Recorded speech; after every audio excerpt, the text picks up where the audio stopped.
it goes one way. You never get it. This is not a tax. Okay, because it is your money. Okay, why then, Mr. President, if it's not a tax, if that bill hypothetically say is passed by the National Assembly, it's legally binding? Yeah, of course. It's not a tax, you said. It is not a tax. Why would I contribute? And if I don't want? That's what the law says.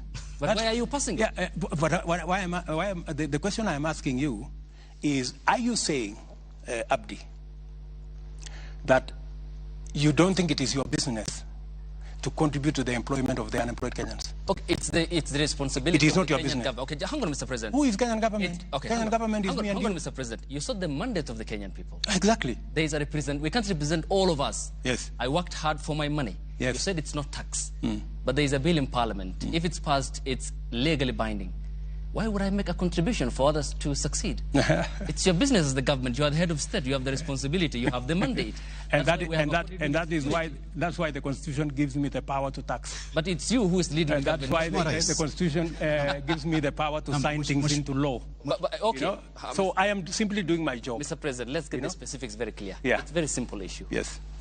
You are saying it's not a tax. It is not a tax. That's the Commander-in-Chief saying. Yes, it is not a tax. Hang on, let's go step by step. Yes. There is a bill that will come before Parliament. Absolutely. Hypothetically, let's say it's passed. If it's not a tax, why would I contribute? Because it is the law.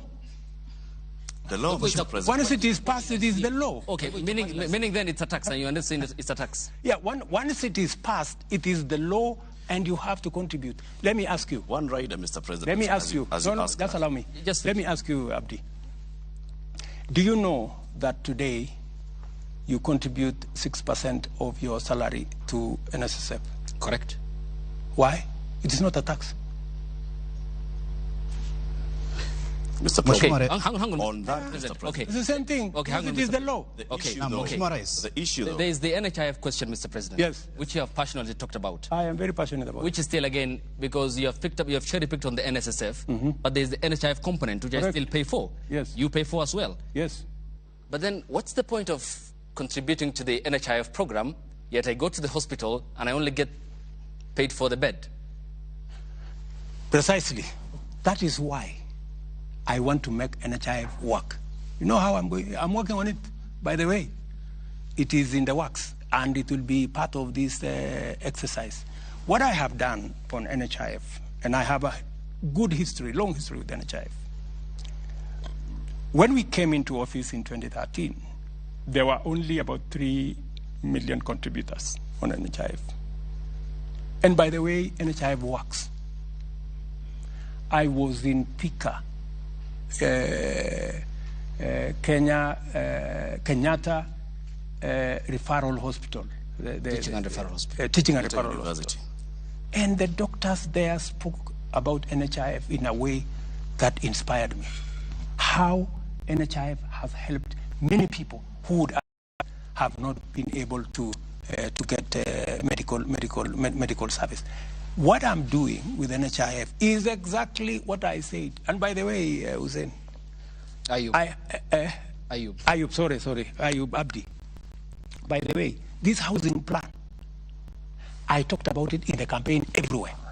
And I promised the people of Kenya, they elect me president. This housing thing, I am going to use it to get jobs for our young people and to remove Kenyans from slums. So it is not something that I arrived in office and I started. If you read the manifesto of Kenya Kwanza, it is a big chapter. In fact, I was asking some of the MPs that were trying to say, oh, you know, I asked them, when me and you were standing on the podium and told the people of Kenya, elect us, we are going to arrange for housing, so that you thought it was a joke. It was not a joke. Na Mheshimiwa Rais, tukisalia katika... So that's where we are, Abdi. Hapo ndio tuko. Okay. Na Mheshimiwa Rais, tukisalia katika swala hili la gharama ya maisha, lakini katika